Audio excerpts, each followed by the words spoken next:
Bismillah ar-Rahman ar-Rahim. Nahmaduhu wa nusalli ala Rasul Kareem. We're still doing the chapter of Babul and Najasi wa Tathiriha, the chapter of Najasat and its cleansing. Then the first thing we discussed, when Najasat that has mass, it afflicts something which is durable, like a hoof, etc. Then when it dries, then all you have to do is give it a thorough scratch. Because of the nature of the material, it is affected, and also because it has mass, it throws out the najasat. We discussed that, and then we even mentioned at the end of that discussion, even though that najasat that has mass hasn't dried, even if it is still wet, but because it has mass and because the hoof is not so porous, a thorough scratch will suffice. We discussed that. Then the next thing we discussed that if you get najasat that afflicts, whether it is najasat of mass or no mass, but when afflicts a cloth, then you have to wash it. You have to use some type of liquid, pure liquid that can remove and take the najasat away, right? It does not necessarily have to be water, any other clean liquid, right? Even if it is like even, and that will be valid for your clothes and your body. So if you got some najasat on your hands, even if you take Coca-Cola or anything, or you take to wash it away, that will be sufficient, right? We discussed that also, right?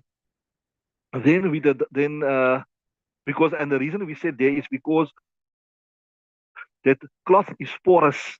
The dirt goes right in the najasat. So just a thorough scratch will not be sufficient to remove the najasat. You have to wash it. You have to wash it. Right. Then I told you we did discuss this, that we want to look a bit more at the question of dry cleaning. So I told you we did we shared the fatwa of Mufti Ibrahim Desai Marhum, who started from Springle Beach. According to his research, the same liquid is being used over and again. So after the liquid is used once, it becomes najis. If it's used to, so that means when it comes to the next thing, remember we told you we said you must use a clean, a park liquid to remove the najasat.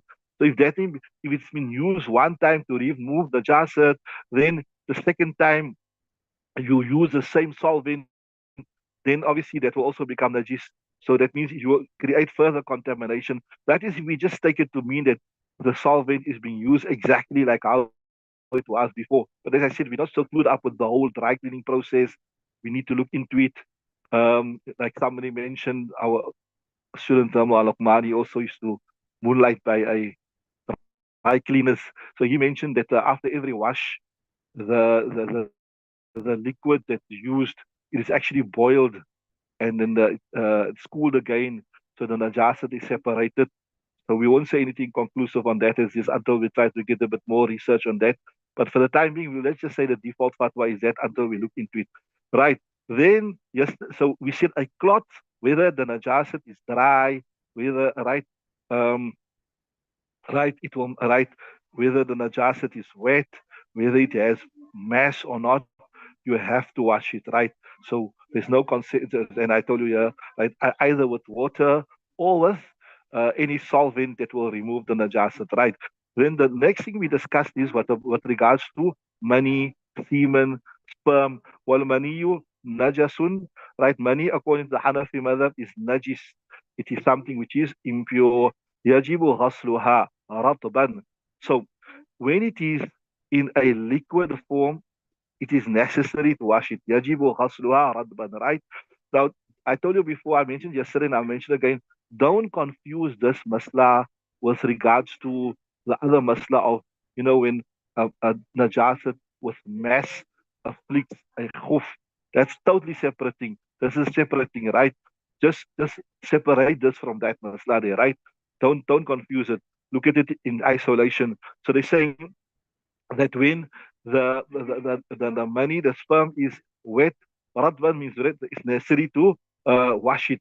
فإذا جف على الثوب, but when it gets dry, أجزأ فيه الفرك, then just scratching it out will be sufficient. But I mentioned to you that that is when the sperm has a mass, something you can scratch off. Today's day and age, it's like liquid. It's no different from a normal liquid najasat, right?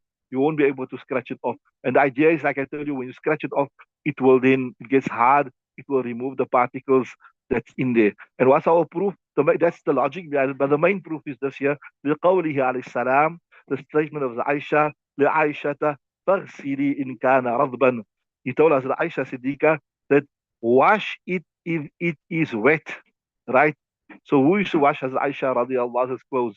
Sorry, who used to wash Nabi Sallallahu clothes? Hazrat Aisha Siddiqa radiallahu ta'ala anhu. فيه إشارة خفيفة فيه كناية. فهمت؟ ما فهمت?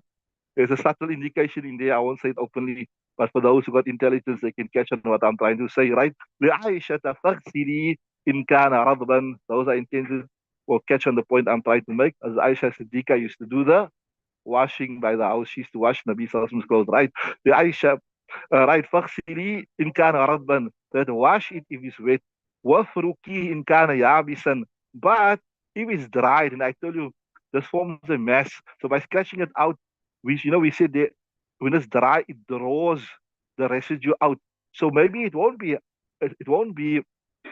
100% removed by scratching, but most of it will be removed. That's the logic behind it. But at the end of the day, the main thing is we got clear text. We got clear text, right? وفروق كان يابسا, right? وقال الشافعي المني طاهر, as Imam Shafi says that sperm is pure. And I tell you, if you look at the mutawalat, the kitab say, because he says that, look here, the Anbiya alayhimu salatu wa taslim, etc., they've been created from sperm, etc. How can we say it's najis, right? Right. So والحجة عليه ما رويناه, our proof against him is that this is your own logic, that Anbiya is created from sperm, so they should be. We've got clear text to suggest it is najis.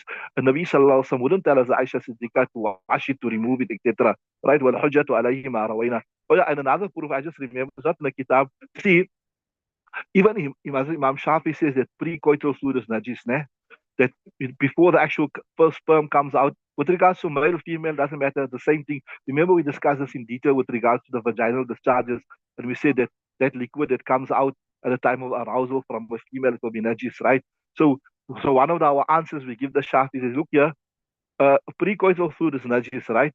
So how are you going to separate between the sperm and the pre-coital fluid? And even if the sperm is not going to come out until the person is aroused, so that means your organ is already najis. So when the sperm come out, it will also be contaminated. So how do you separate between the two? Are you with me? So that's another proof. But I said, this you'll find in the mutawalat, you'll find in the hadith, etc. So al-hujjatu alayhi ma rawayna, wa qala alayhi salam, Nabi Sallam said, إِنَّمَا يُغْسَلُ الثَّوْبُ مِنْ خَمْسٍ. There's a clear hadith where Nabi Sallam said that cloth must be washed from 5 things. And from amongst the وَذَكَرَ مِنْهَا الْمَنِيَّةِ, and he mentioned from amongst it that money sperm is also right. Then, so till here we were discussing when the money, and when we say money here, remember we refer to both the male and the female. The correct explanation is that a woman, although it's very, very rare amongst a female to ejaculate and for sperm to come out, but it does happen. Scientifically, biologically, it does happen, but it might be very, very rare. So yeah, that would refer to the sperm of both a male and a female, right?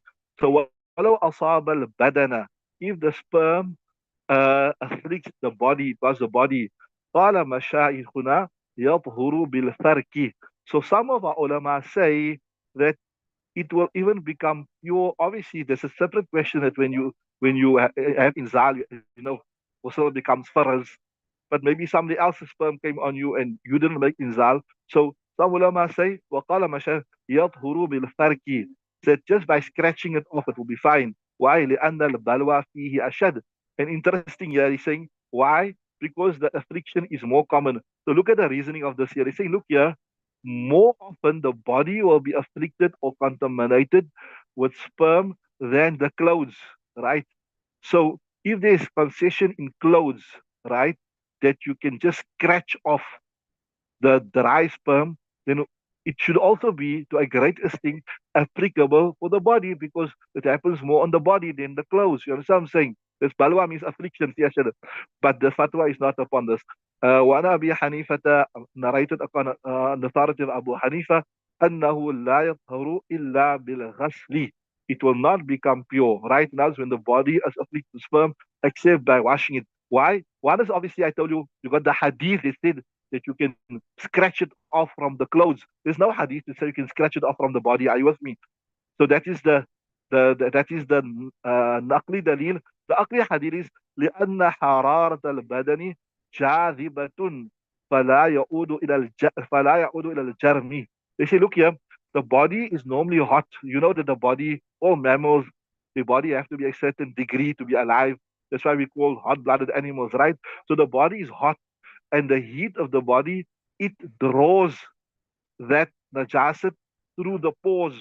So mere scratching it will not efface it. As I saying, لأن حرارة البدن جاذب, it draws it, فلا يعود إلى الجرم or جرمي, it will not return to mass, right? And so only when it turns to mass, right, then it draws it out. So this is already drawn into the pores of the body. So even if it does get dry, whatever, it does not draw it out, right? And also, والبدن لا يمكن فرقها. And also another reason is we said if you scratch it thoroughly, rigorously, vigorously, then you will remove it. You'll be able to, like from your clothes, you can remove it, but you can't scratch the body rigorously, vigorously. You can't rub it on the ground, on the concrete, on the rock. Obviously, you will get hurt. So that is not possible.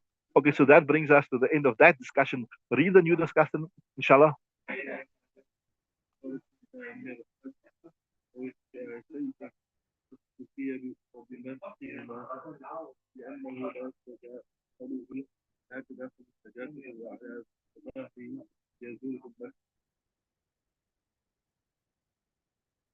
Right, okay, interesting, Masla.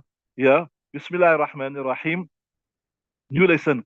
والنجاسة إذا أصابت المرآة أو السيف اكتفى بمسحهما. When najasat afflicts, it comes onto a mirror or a sword, اكتفى بمسحهما, it will suffice with wiping it. So two, three things we learn here. First thing we learn here is this. First thing we learn here is this here. That look here, till now we've been discussing those things where the najasat penetrates. It is porous. The first thing we discussed was the khuf, which is porous, but it's not as porous as a cloth. And we gave you the laws there, that, right? If it has mass, etc., and if it dries out, etc., etc., right? Then we discussed the norm, the cloth, right? That it's more porous, so it must be washed. You need water to remove it. Then we discussed the body also, and we said the body also. So far, three different type of surfaces we discussed. Now, follow nicely. The porous but not so porous leather. Then completely porous like what? Like cloth. Then the third one, the body, which we said is porous. Now we come into a fat type of surface, right? A fat type of surface where it is hard, it is shiny, and in simple words, we can say it is waterproof. So it doesn't draw the water in, or rather, it doesn't draw the najasat in. It doesn't draw the najasat in. So, like even if you look at this desk here, it is shiny. So if some najasat falls on here, it wouldn't go into the actual atoms of this thing here, right? So, although it maybe in the time of the writing of this kitab, maybe there were very few surfaces like this, but today we have a lot of things. We have glass, we have you can say like your screen of your phone. You have like a motor vehicle. You have metal, all these type of things. So he's saying one najasatu إذا أصابت المرعاة. So when the najasat it afflicts a mirror or a safe or a sword, اكتفى بمسحهما. Right, it will be sufficient just to wash it thoroughly. Now the interesting thing here is sorry to wipe it thoroughly. Here in the kitab they just say wipe it thoroughly. But I was checking a couple of online fatwas, and there they were saying that wiping it, but with a wet cloth. What you got in your kitab there? Uktufia, right? Bimasihima. Okay, it will be sufficient. So I want to check a bit about more about this here. As I said, I saw two, three different fatwas online there, but all those fatwas online, they say you must wipe it with a wet cloth. And here in the kitab, it's not mentioned wet cloth. So maybe we need to check. We need to check a bit more. I want to check a bit more on that, right? لأنه لا تتداخلهما النجاسة وعلى ومعنى ظاهري يزيل بالمسح. There the reasoning will help you to understand also. They're saying, see, like how when I told you a cloth is very porous, the najasat will go deep in. They say, yeah, لأنه لا تتداخلهما the the najasa does not go deep in. It does, right? وَمَا عَلَى ظَاهِرِ, it's only on the surface, right? وَمَا عَلَى ظَاهِرِ يَزُولُ, it goes away بِالْمَسْحِ, with a thorough wipe, right? So this part here, I told you I want the online fatwa say wipe with the wet cloth, and here in the kitab it just say wipe it be mashima. Unless masha means also to wipe with the wet cloth. So let's take it to mean like that. You must wipe it with the wet cloth. So any surface which is not porous, it is sealed off, right? And the najasa does not go in, right in. Then we will say there, just giving it a thorough wipe, and according to the online fatwa, with a wet cloth that will be sufficient to remove. So your windows here, your glass, etc. Um, maybe you got a melamine board, whatever, or on the vehicle, whatever. Then a thorough wash will be. So I was telling you, so your cell phone, the screen, you got etc. on there. If some najasa comes on there, and you give it a thorough wash, a thorough wipe, and especially with a waistcloth, it should be sufficient. But now the question comes about if your phone falls into the toilet and obviously submersed in the water, and then the najasa goes in all the working parts, most probably your phone will stop working. But if it's work, what must you do? You can't get the najasa from inside out, obviously. How are you going to open it up? So there, I saw once in a majlis, I saw one fatwa, it says there, sell your phone to a non-Muslim person. What must you do? Sell your phone, because obviously for him, there's no question of najis or no najasa, because if another Muslim person, that means every time you read the mass, you must take your phone out of your pocket, right? So rather sell it to a non-Muslim person, so there's no question for them, right? Gee, no, it won't, because look here, inside is all the, it's not everything, is not glass inside, right?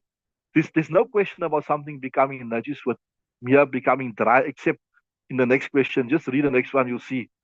Read the next one. The next one is quite interesting also.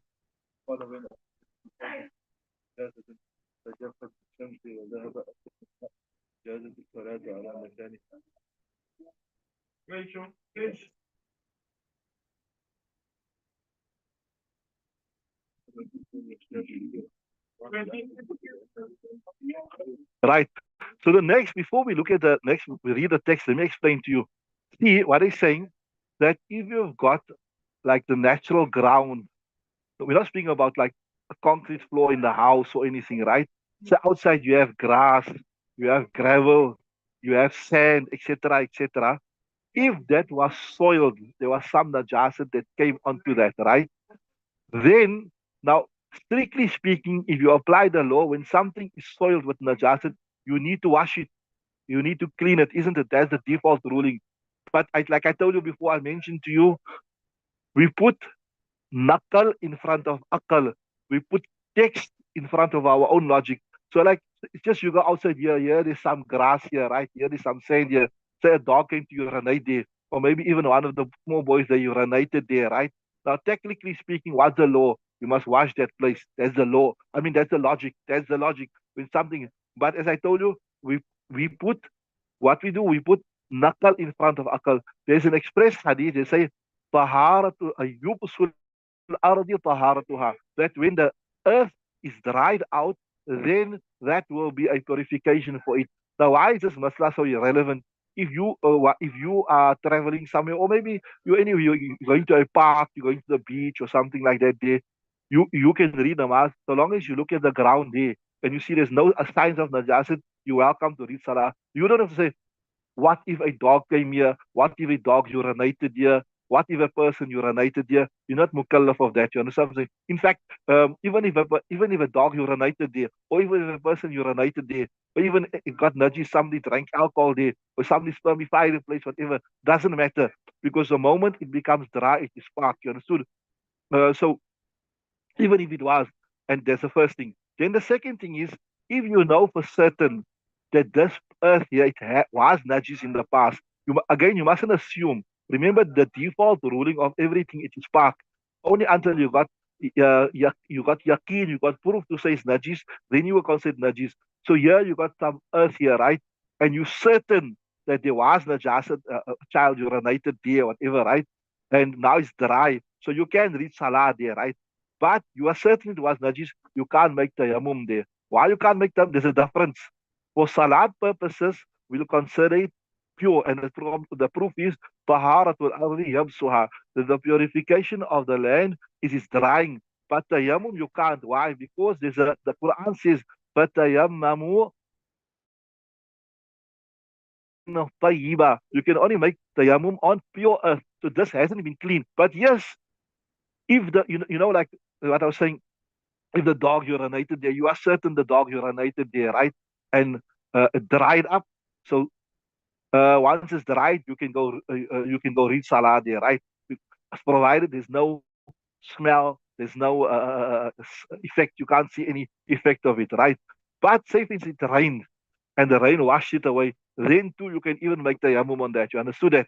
Because now it has been washed by the rain. Now read it, that text, inshallah. You see, whatever I explained to you, it will fit in there, right?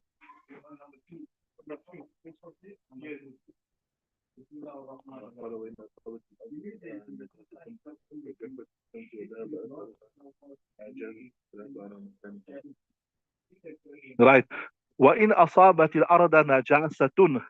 If najasat afflicts the earth, right? Got it right? I told you, you're whatever. فَجَفَّتْ بِالشَّمْسِ. And then it became dry with the sun, with the wind. وَذَهَبَ أَثَرُهَا. And the effect of that went away completely. You can't see it. You can't smell the najasat. You can't see it. جَازَتِ الصَّلَاةُ عَلَى مَكَانِهَا.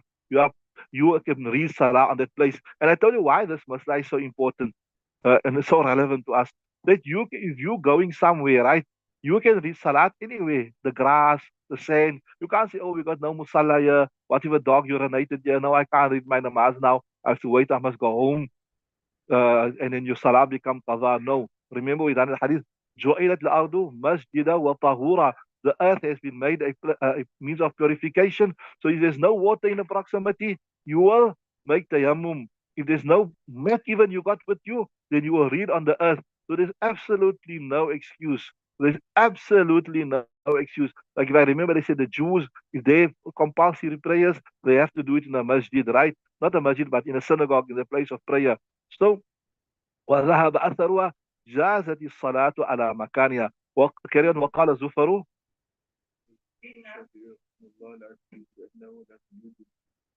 Yeah. So Imam Zufar and Shafi, yeah, they apply the logic like I told you. They say وقال زفر الشافعي لا تجوز. You can't read salah on that place. Why? لأنه لم يوجد المزيل. Muzil means the thing that normally removes the jasid, like the washing, etc., was not found, right? And also this is وَلِهَذَا لَا يَجُوزُ التَّيَمُّمُ. And what's our proof to say it's najis? The fact that you can't make tayammum. Read our proof. Right. Our proof, clear proof from the hadith, وَلَنَا قَوْلُ عَلَيْهِ السَّلَامُ, the statement of Rasulullah sallallahu alaihi wasallam, zakatul ardi yubsuha. You got yubsu, yabsuha. Yeah. Zakat also means to purify. Né? That's why when you discharge zakat, you give your zakat money, it purifies that. Huh? Zakat, okay, yeah, zakat, okay, zakat, right? So zakat also, correct, zakat means you purify your wealth. Sometimes the acquisition of that wealth, you done something wrong, you lied, you cheated, you stole, or you made false promises. So that's it. It's called zakat. Also, when you slaughter an animal, it's also called zakat. Why? Because you're purifying it from the blood, the najis or the najasat.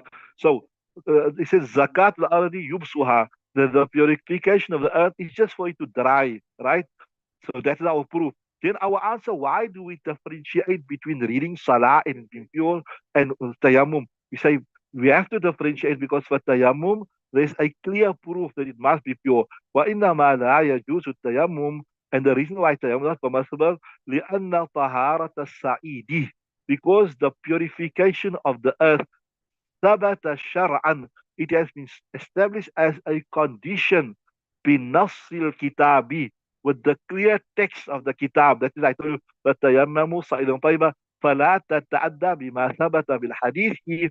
So we cannot use the hadith, which the hadith said taharatul ardi yubsuha, the purification of the earth, of the land is earth. We cannot use that to override the Quran, because obviously the Quran is stronger. So فَلَا تَتْعَدَّى بِمَا ثَبَتَ بِالْحَدِيث. It will not be discharged with that which is proven by the hadith. The hadith only speaks about purification for salat purposes. It does not speak about purification as in ablution purposes. Are you with me? Okay, we'll stop there now. We have to switch over to the seer, inshallah. Inshallah, the next lesson, Monday's lesson, is going to be very interesting. What amount of najasat is tolerable? What amount of najas is tolerable? And what amount is intolerable by which your salah will not become valid? That Monday, inshallah. But subhanallah, bihamdihi, subhanallah.